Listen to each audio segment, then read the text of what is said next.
Naaresto ng mga operatiba ng Corelia Municipal Police Station ang top 5 provincial most wanted person na nahaharap sa 4 na bilang ng kasong lascivious conduct sa ikinasang operasyon sa bayan ng Corelia, Bohol.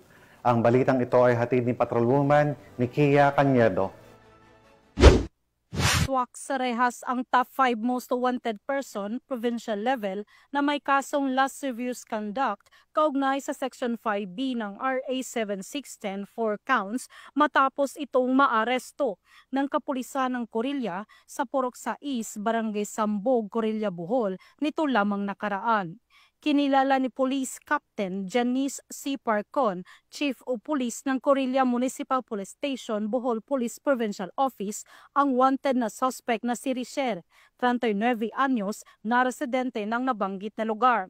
Batay sa ulat, ang suspect ay naaresto ng mga otoridad sa bisa ng warrant of arrest para sa kasong 4 counts ng lascivious conduct kaugnay sa Section 5B ng RA 7610, Special Protection of Children Against Abuse, Exploitation and Discrimination Act na may 200,000 rekomendadong piyansa bawat kaso. Kasalukuyang nasa kustodiya ng Corelia Municipal Police Station ang suspect para sa dokumentasyon at tamang disposisyon.